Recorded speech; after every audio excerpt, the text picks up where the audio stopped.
4 types of lovers mentioned here. Lovers of self, lovers of money, and verse 4, lovers of pleasure and lovers of God. 4 types of lovers. And only one of them is right. A true Christian must be a lover of God. But instead of being a lover of God, he's going to be a lover of himself. His own rights, his reputation, his honor. One of the proofs of that is we get so easily offended. Only one who loves himself gets offended. One who doesn't love himself but loves God never gets offended with anything that another person says or doesn't say, with anything that another person does or doesn't do. We get offended because we get hurt. Our self-life gets hurt by the way somebody treated us, by what we heard somebody said about us behind our back. We love ourselves so much. And who are we talking about now? Unbelievers? No. So-called believers who have never understood what it is to take up the cross and put self to death.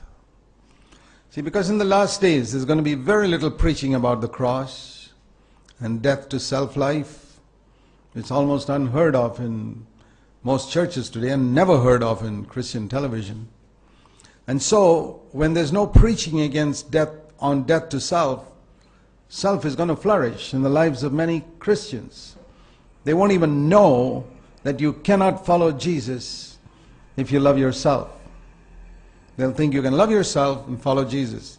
And look at the multitudes of Christians who get offended and hurt and don't even feel that that's a terrible sin. They say, well, somebody did that to me. I have a right to be hurt. Exactly, because you're an unbeliever. You're not a disciple of Jesus. That's why you've got a right to be hurt. If you're a disciple of Jesus, you have no right to be hurt. Jesus was never hurt. When they called him Prince of Devils, they spat on his face, they did all types of things. What does it mean to be a disciple of Jesus? There are very, very few Christians who are going to take up the cross in the last days and follow him. And so it's going to be very difficult to be a true Christian because we are surrounded by people who claim to be Christians, who claim to be filled with the Spirit, who claim to speak in tongues, etc., and who get hurt and get offended or are disturbed because their name was dragged in the dust. Now Jesus taught us to pray, Our Father who art in heaven, hallowed be thy name. Forget about your own name. But the last days, Christians are going to be more concerned about their name. For example, I'll tell you, do you know how much the name of Jesus is dishonored in India today? But that doesn't disturb most people who call themselves Christians. But if their name was dragged in the mud by somebody once, boy, that would really disturb them. Or if their little pretty daughter's name was dragged in the dust, boy, that would disturb them. But let the name of Jesus be dishonored throughout the country, it doesn't bother them. You think such people are disciples of Jesus? No. Far from it. But they sit in churches. They claim to be born again. They claim to love the Lord.